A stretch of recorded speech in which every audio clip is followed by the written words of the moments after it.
Driver বলে অরবিন্দ নাকি তোমার কাছে এসেছিল, হঠাৎ কি জন্য এসেছিল অরবিন্দ? বলবো কেন? কেন ললিতা? সুরেন্দ্র বাবু, যে লাইনে যে রস, তুমি সন্ধ্যার পর আসো, সারা রাত থাকো, ভোরবেলায় তুমি চলে যাও। দিনের বেলা যদি অন্য খদ্দের ধরে আমি বাড়তি কিছু ইনকাম করি, তাতে তুমি বাধা দেবে? ঠিক ললিতা, ঠিক। তুমি মাসে 1000 টাকা দাও, আমি তোমার 10 দিনও চলে না। আচ্ছা, কত টাকা পেলে তুমি অন্য লোক তোমার ঘরে ঢোকাবে না বলো? তা ঠিক জানো না? তবে অরবিন্দ বাবু আমাকে বলেছে, সে আমাকে এককালীন 50,000 টাকা দিবে। 50,000 টাকা? হ্যাঁ, আরে এত টাকা পাবি কোথায়? ও তো আমার চেয়ে অনেক কম টাকা পায়। কে কত পায় তা তো আমি জানি না। জানো না? তবে অরবিন্দ বাবু আমাকে কথা দিয়েছে, সে এককালীন আমাকে বাড়ি বিক্রি করে 50,000 টাকা দেবে। আমি তোমাকে 1,00,000 টাকা দেবো। তবে হ্যাঁ, আমার কিন্তু একটা শর্ত আছে। কি শর্ত? আমি ছাড়া অন্য কারো তুমি হতে পারবে না। ও মা, তাই কি কখনো পারি? টাকা তো আর ঘোড়ার মুখো ছিল। একবার তাহলে আমি 50 টাকাটা 7 দিনের মধ্যে আমি আমার ওই নতুন বাড়িটা বিক্রি করে তোমার হাতে 1,00,000 টাকা তুলে দেবো। তবে হ্যাঁ, দিব। বাড়ি বিক্রি করবে কেন? হ্যাঁ, না না লক্ষ্মী না, বাড়িটা তুমি এত ছোট বাড়িটা তুমি বিক্রি করো না। তুমি বাড়ি বিক্রি করলে আমি খুব কষ্ট পাবো। বলো না গো? বলো না, বাড়ি তুমি বিক্রি করবে না বলো? ললিতা, ইন্দ্র, তোমার প্রতি আমার এত আকর্ষণ কেন বলো তো ললিতা? বুঝতে পারি সারা জীবন তোমাকে নিয়ে আমার বুকের মধ্যে কি আছে তোমার এই দেহ তন্ত্রে? আছে তোমার নীল।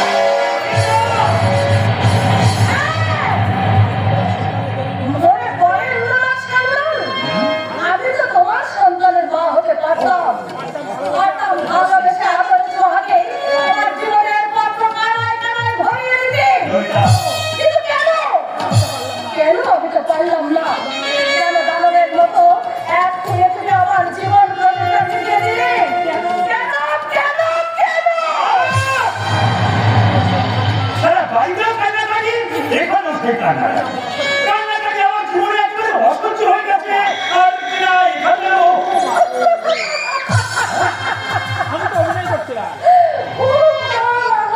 আমি তো অভিনয় করছিলাম। ঠিক অভিনয় করছে। হ্যাঁ গো, হ্যাঁ। কি বুঝতে পারলে তো? আমি কেমন অভিনয় করা শিখেছি। এই, ললিতা, তোমার ঘরে চলো। কই? চলো না, এগুলো আমাকে অফিসে যেতে হবে।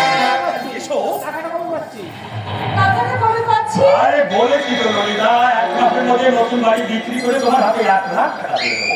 হ্যাঁ, শোনো না দিদি, আমি ছাড়া অন্য কেউ যেন আমার জীবনের শান্তি ভঙ্গ না করে। এসব প্রিয়তমা, আজ আমি তোমাকে এমন একটা জিনিস উপহার দেব। সত্যি বলছি প্রিয়তম, সেই জিনিসের সন্ধান তুমি ইতিমধ্যে কোনোদিন পাওনি। ললিতা, হ্যাঁ, আমি তোমাকে ভাসিয়ে নিয়ে যাব সেইখানে, যেখানে থাকবে শুধু তুমি আর আমি। তুমি আমার জীবন, আমি তোমার জীবন।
আমি